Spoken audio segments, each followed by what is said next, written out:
essa estância aqui já tem terceira ou quarta geração, né, na tua família? Na minha família, meus filhos são 6. 6. Mas quando meu Qual que é a história dessa? tataravô chegou aqui, Que ano? foi em 1860 por aí. 1860. Ele já em 50, até 58 era a Espanha. Ele chegou em 60, em seguida que a fronteira se correu.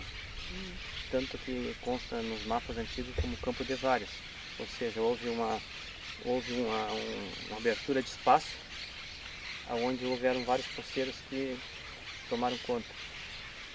Depois ele comprou isso de a pouco, assim, eu acho que foi certas pessoas que, por uma causa ou por outra, resolveram se retirar e vender, né? Então ele foi formando, só que todas as escrituras constam como dentro de uma área maior chamada Estância Minuano, que não aparece nos mapas brasileiros, no caso, né? Então a gente chega à conclusão óbvia que era porque quando ele chegou aqui tudo era tapera já. Inclusive nessa Quando tu diz escritura. tapera, é ruína. Nessa escritura diz que teria assim 2 galpões de pedra em mau estado de conservação e uma mangueira para tropas, que era o que tinha.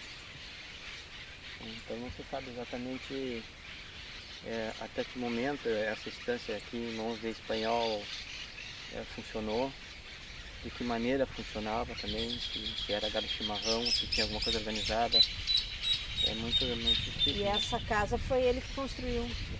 Aquela casa ali onde eu moro, que são aquelas peças centrais, era um dos galpões que estava caído. O outro é um que está aqui, ó, que eles estão bem já rebocados, reerguidos, aumentados, né? São bem diferentes, né?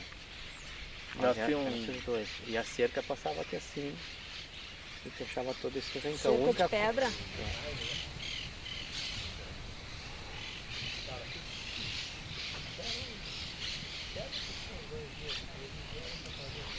E a mangueira de pedra é desse tempo, não? A mangueira de pedra é desse tempo. Só que as partes que completavam ela estavam muito feias. Então o que houve? Se desmanchou muito para limpar, que consideravam na época, né? Que era sujeira, né? Pedras que não estavam prestando serviço.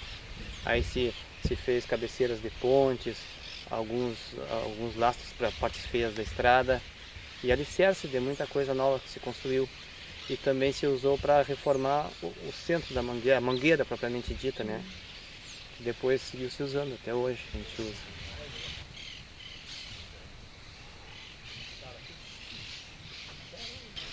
O cavalo aqui entrou no momento que não, ou seja, no momento que ele entrou, assim, ele entrou para mudar, para virar moeda, né?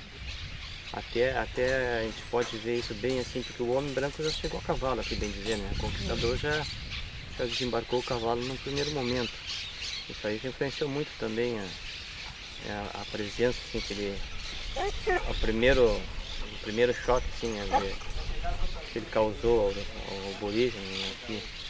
Mas o índio mesmo, que estava aqui a pé há milhares de anos, ele sofreu uma mudança radical no momento em que ele se fez cavaleiro, né?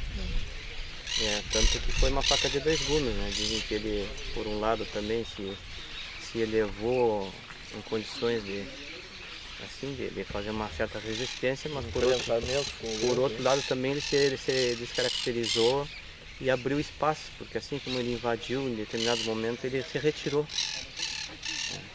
O índio no primeiro momento ele era coletor a pé, né? Então ele vivia nos banhados e nas costas, né? na beira do mar. E nos primeiros aportes dos brancos aqui sempre teve uma resistência, porque o índio sempre estava ali, na beira d'água. Isso aí, por exemplo, quando um exemplo assim bem na fundação de Buenos Aires, né, Pedro de Mendonça, se não me falha a memória, em 1537, parece que é por aí. Quando ele chegou ali na primeira tentativa, ele foi rechaçado, né? Estava o cacique da rua, Capicã, estava bem fixado ali, porque eles ficavam ali. Depois ali já ficou os cavalos nessa primeira tentativa, e já quando em uma segunda tentativa, já que que já foi uma tentativa que deu certo, que veio por terra, né? Com Hernandárias, o sogro dele, João Levera, se não me engano, adelantado, eles foram por terra. Os índios já com o advento do cavalo já tinham eles ido explorar territórios que antes eles não exploravam, né? Que era um enorme deserto pampeano que eles não se aventuravam porque era tiro no pé, né?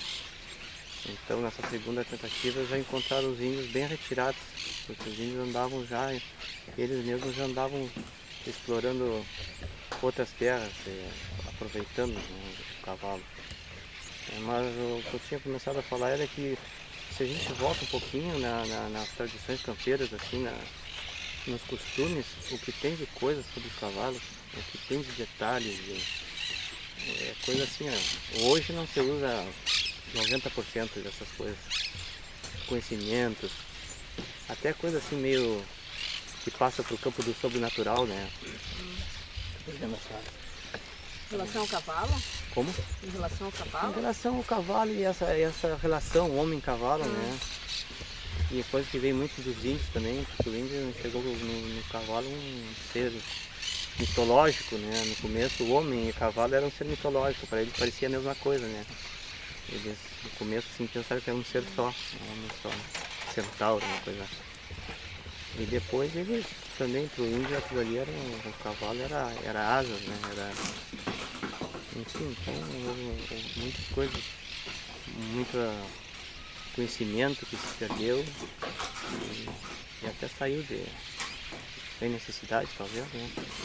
Mas muita coisa, como a gente vê assim sobre seguir rastros e contato com os animais, esse primeiro encontro, o tipo dele, o contato, a comunicação, e depois tudo que engloba o cavalo, conhecer o cavalo pelo, sei lá, tanta coisa que se deter no assunto. É um universo enorme, né? muito grande o universo do E cavalo. os campeiros antigos, eles tinham muito disso assim, né? De olhar um animal, saber, só de olhar saber se poderia ser corredor, se poderia ter bom tranco, enfim, tanta coisa assim que envolvia a expectativa do homem sobre um cavalo que ele não conhecia, só de olhar, em outros sentidos também. Então é muito interessante isso aí. O cavalo naquele momento era uma condição assim definitiva, né? Para o cara que queria viver aqui no campo, na campanha, ou para aquele que optava por ser um cidadão, né? Quando precisasse se deslocar, sei lá, conseguir um cavalo, montar uma comitiva. Agora o gaúcho mesmo que se aventurava sozinho, vivia no campo, né? Isso aí não tinha como ser ele sem um cavalo.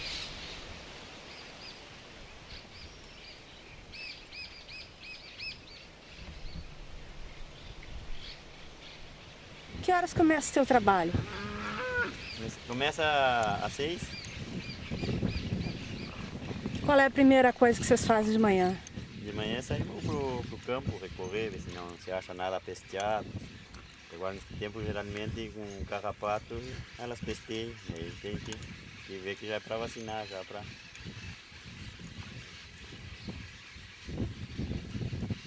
E depois que leva elas, Quando a gente vê se está tudo bem, aí a gente traz e solta de novo no campo. os terneirinhos ficam separados? Não, os terneiros ficam juntos.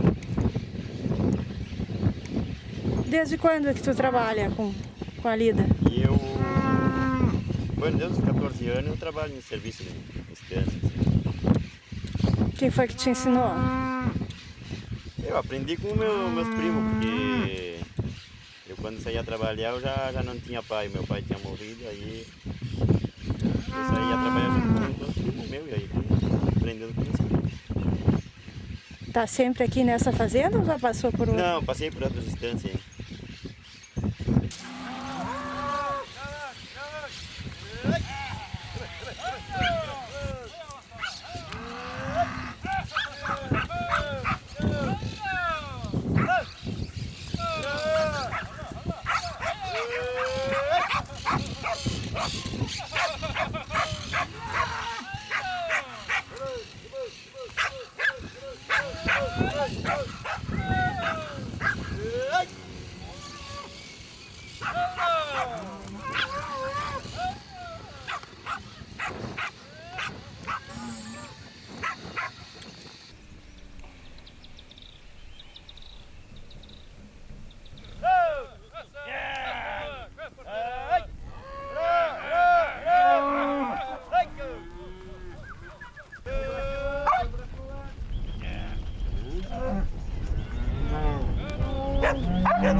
Que banho foi esse que vocês deram?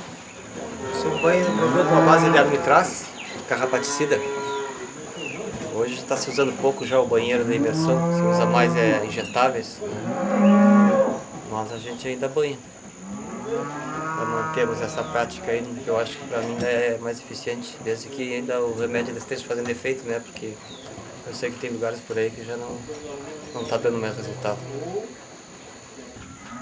No Uruguai não tem carrapato, aqui tem essa tradição, vamos dizer assim, que tem que deixar o carrapato no campo, não sei porquê, né? Só que agora está de um jeito que nem que queiram não conseguem se terminar com o carrapato. Tem bastante problema de tristeza, inclusive. tristeza que a gente chama é a peste do carrapato, né? A plasmose, a babiose. E ataca o fígado, né? Ataca... E o animal fica no... ele começa a perder assim, a vivacidade, começa a murchar as orelhas, perder a atitude. Então ele fica com um aspecto de triste, né? Eu acho que houve muito relaxamento nos banheiros. Esses banheiros aí tinham alguns destapados, recebiam água da chuva. Então já começa a diluir o remédio. E também assim, os remédios já velhos, tem gente que usa muito tempo o remédio no banheiro. Quando traz, e o piretroide que funcionava também deixou de funcionar faz tempo. Assim que não sei o que vai acontecer agora. Daqui pra frente vamos ver os laboratórios que vamos empurrar. Antigamente os caras faziam suar o gado e tiravam dentro d'água, um açude, né? O carrapato caía, né? Só com o sal do suar. É. E um choque d'água, assim.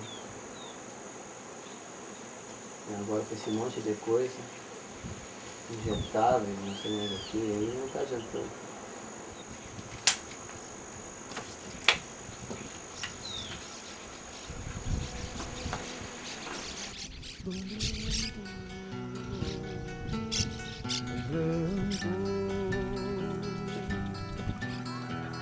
Teu idioma já fundiu o resto de estradas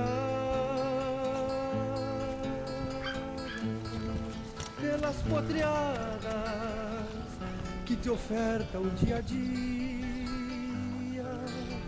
Criojo antigo desafiando las tropillas. És minga blanco que acego a Jesus Maria. És minga blanco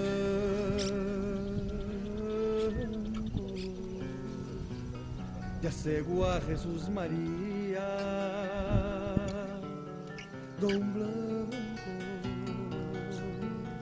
Dom Blanco, Dom Blanco, que acego a Jesus Maria. Dom Blanco.